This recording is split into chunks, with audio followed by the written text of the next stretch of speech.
Hello friends, आप लोगों का बहुत बहुत स्वागत है मेरे यूट्यूब चैनल पे। और आज की वीडियो में हम लोग 10 रीजनिंग के यानी कि 10 क्वेश्चंस देखने वाले हैं रीजनिंग के, जो कि एसएससी रेलवे के द्वारा सेट पैटर्न्स ऑफ क्वेश्चन पूछे जाते हैं कि किस टॉपिक से कितने क्वेश्चन पूछे जाएंगे। ठीक है, तो उसी एग्ज़ाम के हिसाब से ये क्वेश्चन सेट किए गए हैं और लगभग 10 क्वेश्चन आपके 10 टाइप के मिलेंगे, कोई रिपीटेड टाइप का क्वेश्चन नहीं है। तो रिवीजन पर्पज़ के लिए आप लोगों के लिए बहुत हेल्प होने वाला है। अगर कोई एग्ज़ाम आपका आने वाला है तो उसमें इस टॉपिक से क्वेश्चंस पूछे ही जाएंगे। अगर आप इनमें से किसी भी एग्ज़ाम की तैयारी कर रहे हैं तो वीडियो ज़रूर देखें और चैनल को सब्सक्राइब जरूर करें। यहाँ पे देखिए, पहला जो क्वेश्चन है, लेखक का संबंध जिस प्रकार उपन्यास से है उसी प्रकार अविकल्पक का संबंध किससे होगा। तो लेखक क्या करता है, उपन्यास लिखता है। ठीक है, यहीं पे अविकल्पक का संबंध उसी प्रकार क्या हो जाएगा, पोशाक से हो जाएगा। ठीक है, अविकल्पक का संबंध किससे, पोशाक से हो जाएगा। नेक्स्ट क्वेश्चन देखिए, यहाँ पे CEGI का संबंध जिस प्रकार KMOQ से है उसी प्रकार SUWY का संबंध किससे होगा। इन क्वेश्चंस को हम लोग दो तरीके से कर सकते हैं। सबसे आसान तरीका मैं आपको बताऊं, सबसे पहले CEGI है, फिर क्या है KOQ है। तो अगर हम बात करें, C के बाद D मतलब +2 किया गया, C के बाद DE, ठीक है, E के बाद यहाँ पे +2 किया गया, G आ गया, G के बाद +2 किया गया तो I आ गया। अब I के बाद +2 अगर करेंगे तो K आ गया। ठीक है, K के बाद +2 करेंगे तो M आ जाएगा, M के बाद +2 करेंगे तो क्या हो जाएगा, O आ जाएगा, और O के बाद +2 करेंगे तो Q आ जाएगा। इसी प्रकार अब क्या आपको बताना है, SUWY। ठीक है, इसका संबंध किससे होगा। तो यहाँ पे देखेंगे, S के बाद +2 किया गया तो S के बाद +2 किया गया तो U हो गया, U के बाद +2 किया गया तो क्या हो जाएगा, W आ जाएगा, और W के बाद +2 किया गया तो Y आ गया। अब Y में +2 करेंगे तो क्या आ जाएगा, ZA। ठीक है, A आ जाएगा। अब A आपको मिल गया तो A पहले स्थान पे आ रहा है तो कोई और ऑप्शन हो ही नहीं सकता, ऑप्शन A ही होगा। आगे चेक कर लेते हैं, A में +2 करेंगे तो C आ जाएगा, C में +2 करेंगे तो क्या आ जाएगा, E आ जाएगा, और E में +2 करेंगे तो ये आ जाएगा G। अब एक अलग तरीके से, दूसरे तरीके से इन क्वेश्चंस को सॉल्व करने की आप कोशिश करेंगे। यहाँ पे CEGI, ठीक है। अब यहाँ पे देखेंगे, C के बाद DEFGHIJK +8 किया गया, C में +8 करेंगे तो क्या आ जाएगा, K आ जाएगा। इसी प्रकार E में +8 करेंगे तो आएगा M, G में +8 करेंगे तो ये आएगा O, और I में +8 करेंगे तो ये आएगा Q। तो इसी प्रकार S में अगर हम +8 करेंगे, S के बाद TUVWXYZA, ठीक है, +8 करेंगे तो आ जाएगा A। इसी प्रकार U में +8 करेंगे तो C आएगा। और ये लॉजिक आपका यहाँ पे दो लॉजिक से इस क्वेश्चन को आप सॉल्व करेंगे, दोनों लॉजिक से आंसर सेम आने वाला है। ठीक है, नेक्स्ट क्वेश्चन यहाँ पे देखिए, प्रश्न आकृतियाँ दी गई हैं, उत्तर आकृतियों में से आपको बताना है कि कौन सा जो है करेक्ट कॉम्बिनेशन होगा। तो यहाँ पे ट्रायंगल बनाया गया है, ट्रायंगल के तीनों कोने पे क्या है, एक वृत्त बनाया गया है। तो अगले फिगर में क्या किया गया कि इस वृत्त को इसके सेंटर पे ला दिया गया और मीडियन को इसके मतलब एंगल बाइसेक्टर को इसको बना दिया गया है। ठीक है, उसी प्रकार अगर हम देखें, यहाँ पे चतुर्भुज आपको दिया गया है, चतुर्भुज के चारों कोने पे वृत्त बनाया गया है। अब अगले डायग्राम में क्या होगा, हमारा ये वृत्त हो जाएगा और ये चारों सर्कल जो है इसके एकदम सेंटर पे आएंगे और एंगल बाइसेक्टर को हमें इनसे मिला देना है। ठीक है, तो इस टाइप का जो डायग्राम है वही राइट होगा। तो दो डायग्राम आपको दिख रहा है, लेकिन अगर सेकंड वाले में इसमें देखेंगे तो ये टोटल डायगोनल पूरा बना दिया गया है, लेकिन जो हमारा होना चाहिए कहाँ तक होना चाहिए, सर्कल तक ही होना चाहिए। तो यहाँ पे देखेंगे ये सर्कल तक ही आया है, तो यानी कि थर्ड ऑप्शन आपका करेक्ट हो जाएगा। ठीक है, इन दोनों में कन्फ्यूज़न, बहुत लोग कन्फ्यूज होंगे, लेकिन सेकंड वाला तो आपको ऐसे ही रिजेक्ट हो जाएगा क्योंकि ये पूरा डायगोनल कंप्लीटली बनाया गया है। हमें कंप्लीट डायगोनल नहीं बनाना है, कंप्लीट रिकॉर्ड नहीं बनाना है। ठीक है, नेक्स्ट क्वेश्चन नंबर 4 की बात करें, विषम को आपको चुनना है। ऑप्शन में क्या क्या दिया गया, प्याज, टमाटर, आलू, गाजर। ठीक है, 4 ऑप्शन दिया गया। कई लोग ये सोचेंगे कि ये सब्जी, प्याज सब्जी, टमाटर आलू ये सब्जी के तरीके से कैलकुलेट करें, लेकिन अगर आप बात करें तो प्याज आपका ज़मीन के अंदर होता है, आलू ज़मीन के अंदर होता है, और गाजर जो है ज़मीन के अंदर होता है। ठीक है, एक टमाटर ही एक इसमें से एक ऐसा ऑप्शन है जो कि आपका ज़मीन के बाहर फरता है। ठीक है, तो यानी कि ऑप्शन 2 करेक्ट हो जाएगा इस क्वेश्चन का आंसर। नेक्स्ट यहाँ पे देखेंगे, नंबर सीरीज का क्वेश्चन है।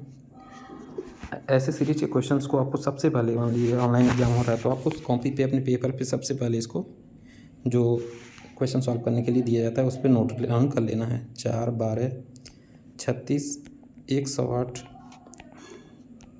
972, ठीक है। इस क्वेश्चन को भी आप लोग दो तरीके से कर सकते हैं। सबसे पहले एडिशन से करेंगे, 4 में 8 जोड़ेंगे तो 12 हो जाएगा। 12 में अगर आप 24 जोड़ेंगे तो ये हो जाएगा 36, और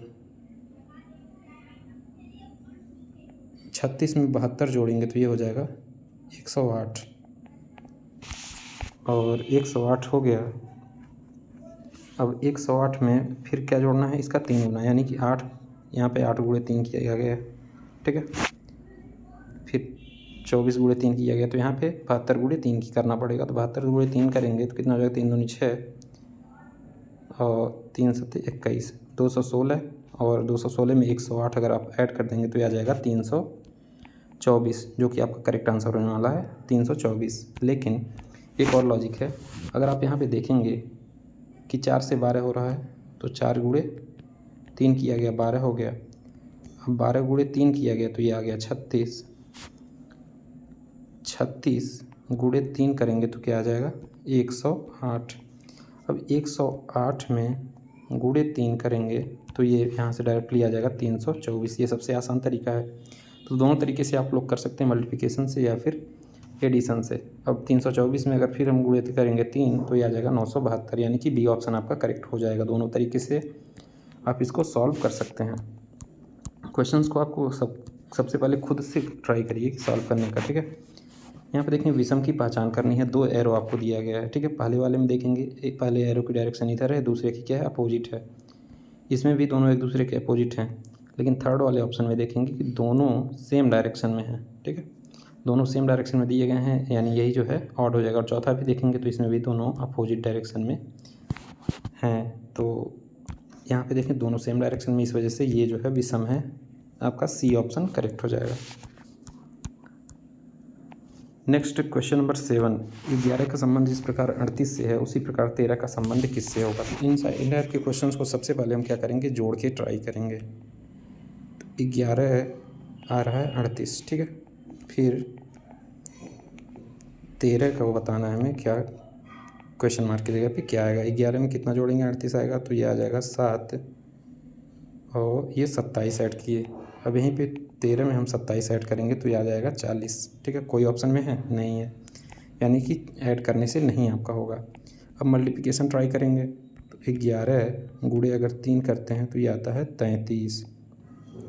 33 से हमें लाना है 38, तो इसमें क्या करेंगे, ऐड कर देंगे 5, ये आ जाएगा 38। अब इसी तरीके से 13 गुणे 3 करेंगे तो ये आ जाएगा 39, और 39 में अगर हम 5 ऐड कर देंगे तो ये आ जाएगा 44, ठीक है। 44 कौन से ऑप्शन में है आपका, तो बी ऑप्शन में 44 दिया गया है। तो 44 आपका करेक्ट आंसर हो जाएगा इस क्वेश्चन का। नेक्स्ट क्वेश्चन नंबर 8 की बात करें, निम्नलिखित को एक क्रमबद्ध व्यवस्था में अनुक्रमित करें, ठीक है। तो सबसे पहले हम देखेंगे सभी एक ही चीज़ से संबंधित हैं, ठीक है। 6 जो टर्म दिया गया है सभी एक ही चीज़ को हेड करता है, एक पेड़ को, ठीक है। तो पेड़ में आपका क्या होता है, जड़ होता है, तना होता है, शाखाएं होती हैं, पत्तियां होती हैं, ठीक है। फिर फूल होता है, फल होता है। अब इसी तरीके से इमेजिन करेंगे इसके बाद कौन सा टर्म आने वाला है। सबसे नीचे क्या होता है, जड़ होता है। उसके बाद जड़ के बाद आता है तना, ठीक है, 2, 3। तना के बाद आता है शाखाएं, तो 2, 3, 6, ठीक है। शाखाओं के बाद क्या आते हैं, पत्तियां आएंगी, ठीक है। शाखाओं के बाद आपकी पत्तियां आ जाती हैं। पत्तियों के बाद आपका क्या आता है, फूल आएगा। पत्तियों के बाद फूल आएगा, ठीक है। और फूल के बाद आपका फल बनेगा, यानी कि 2, 3, 6, 4, 5, 1। तो पहला ऑप्शन करेक्ट हो जाएगा, 2, 3, 6, 4, 5, 1, ठीक है। सबसे पहले जड़ आता है, फिर तना होता है, फिर शाखाएं होती हैं, फिर पत्तियां होती हैं, फिर उसमें फूल लगते हैं, फिर फल लगता है, ठीक है। तो ये सही क्रम होगा और ये राइट आंसर आपका होने वाला है इस क्वेश्चन का। यहाँ पे डायरेक्शन से क्वेश्चन पूछा गया है। इस टाइप के क्वेश्चंस को लोग अक्सर छोड़ देते हैं, जबकि आपको ट्राई करना होता है। बहुत जल्दी आप लोग ये क्वेश्चन सॉल्व कर सकते हैं। सबसे पहले आपको डायरेक्शन जानना जरूरी होता है। तो इस डायरेक्शन में होता है आपका उत्तर, ठीक है। इधर उत्तर होता है, इधर दक्षिण होता है, इधर पूर्व होता है, इधर क्या होता है, पश्चिम होता है। ईस्ट, वेस्ट, नॉर्थ और साउथ, ठीक है। इंग्लिश में एक बार आपको बता देते हैं, इधर ईस्ट होता है, इधर होता है वेस्ट, इधर होता है नॉर्थ, इधर साउथ होता है। डायरेक्शन वाले क्वेश्चन सॉल्व करने के लिए सबसे पहले आपको ये जानना ज़रूरी है। तो क्या करें, गोपी पूर्व की ओर अभिमुख होकर 4 किलोमीटर सीधा चलता है। तो गोपी पूर्व की ओर अभिमुख होकर कितना 4 किलोमीटर चला। अभिमुख मतलब कि 4 मतलब पूर्व की ओर मुँह करके 4 किलोमीटर चलता है। फिर बाईं ओर मुड़कर 3 किलोमीटर पैदल चलता है। बाईं ओर मुड़ के 3 किलोमीटर चला, पुनः बाईं ओर मुड़कर फिर 4 किलोमीटर चलता है। ठीक है, बाईं ओर मुड़ के फिर से 4 किलोमीटर चला। शुरू किए गए स्थान से वह कितनी दूरी पर है। ठीक है, तो इधर ये 4 किलोमीटर गया, फिर 3 किलोमीटर गया इधर, फिर ये 4 किलोमीटर वापस आ गया। अब यहाँ पे है तो जितना ये डायरेक्शन होगा, ठीक है, जितना ये दूरी होगा उतना ये भी होगा, तो ये 3 किलोमीटर आपका होने वाला है। Correct answer B option correct हो जाएगा। और फिर से बना के बता देते हैं। इसने क्या किया, पूर्व की ओर। ठीक है, तो मैंने आपको बताया कि इधर पूरब है, हमेशा आपको इधर ही पूरब लेना है। तो इधर मुँह करके कितना 4 किलोमीटर चला, फिर बाएं ओर मुड़ के ये 3 किलोमीटर चलता है। ठीक है, फिर एक बार बाएं मुड़ता है और बाएं ओर मुड़ के फिर से 4 किलोमीटर चलता है। अब वह कितनी दूरी पे है, तो ये 3 किलोमीटर, ये 3 किलोमीटर है तो ये भी 3 किलोमीटर ही होगा। तो बी ऑप्शन आपका करेक्ट हो जाएगा इस क्वेश्चन का आंसर। Next question number 10। इस टाइप के क्वेश्चंस में लोग अक्सर कंफ्यूज जाते हैं और छोड़ के चले जाते हैं, जबकि इसमें बहुत ही आसान लॉजिक है। देखते हैं कैसे आपको करना है। सबसे पहले सभी नंबर्स को देखेंगे। 7 × 14 × 8 को लिख रहा है 1478, 3 × 16 × 5 को लिख रहा है 1635 और 5 × 9 × 14 को लिख रहा है क्वेश्चन मार्क। ठीक है, तो अगर आप देखें कि बीच में 14 है, बीच में 16 है, तो जो बीच में है उसको पहले लिख दिया 14, 16 लिख दिया। ठीक है, जो बीच में है उसको पहले लिख दिया। अब 14 के बाद 7 लिखा है, तो यहाँ पे 7 है तो इसको 7 लिख दिया बीच में, और यहाँ पे 3 है तो यहाँ पे 3 लिख दिया। उसके बाद जो थर्ड प्लेस पे है उसको वहीं पे रहने दिया। तो देखेंगे बीच वाले को पहले लिख दिया तो 9 हो गया। उसके बाद जो पहले स्थान पे उसको दूसरे स्थान पे लिखा तो ये 5 हो गया। उसके बाद जो लास्ट में है उसको वहीं पे रहने दिया, तो 9 5 14। ठीक है, कौन से ऑप्शन में है 9 5 14, तो बी ऑप्शन में है। तो ये ऑप्शन आपका करेक्ट हो जाएगा। ठीक है, ये आपका राइट आंसर होने वाला है इसमें 9 5 14। ठीक है, तो उम्मीद करता हूँ आप लोगों को वीडियो अच्छी लगी होगी और समझ में आया होगा। ठीक है, तो चैनल को आप लोग सब्सक्राइब जरूर करें। Thank you.